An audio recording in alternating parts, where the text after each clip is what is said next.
conduct system is on a point system. So what that looks like is that there's already a predetermined consequence if you're held in violation of any part of the code of conduct. So for example, if you get caught with door propping, that's an automatic 1 point. But right now, there's two options that you can take, or two paths you can take when you get caught in this violation process.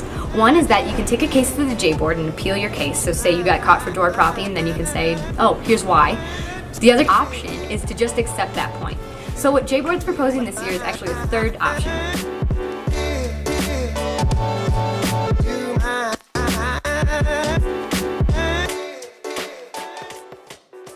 So what that would look like is, instead of taking that point right away and kind of just moving on from the conduct system, we're giving students the opportunity to actually get involved on campus for the semester and volunteer with an on-campus club or an organization.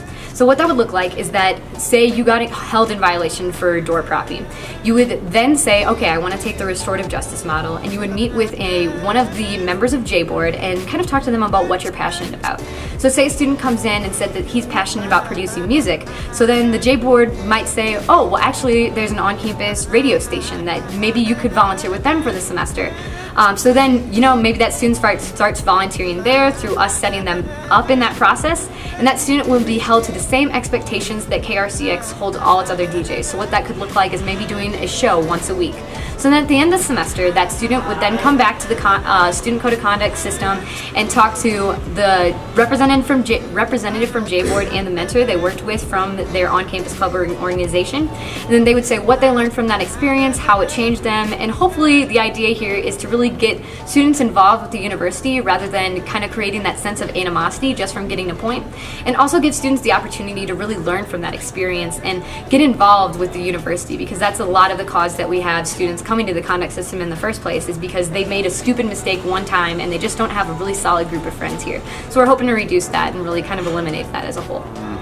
I would much rather, I have points myself, so I think I would have much rather done some extra work to get rid of those points than taking the points that I already have.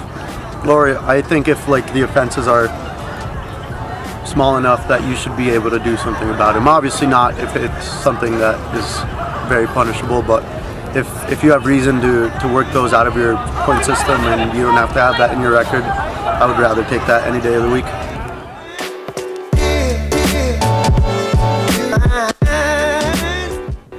I think it's a good idea because the point system right now, I think, installs a lot of fear that doesn't need to be there, especially in first and second year students. I think putting a more productive spin on, the point system and actually having something come out other than just a complete punishment with nothing else gained from it. I think that can create a lot of animosity towards Regis and towards the whole housing office and that whole system that doesn't need to be there. I think we can make it more of an enriching experience for the students. I think community service is very important. I think that as a Jesuit school, when we're talking about cura personalis or magis, we're talking about going into the community beyond the four walls of the campus and reaching out and helping people and taking our education and the values that we learn in classes and going out and actually applying them. Because it's one thing to sit in class and learn it, it's another to go out and be a part of the community that you say you want to serve and actually do it.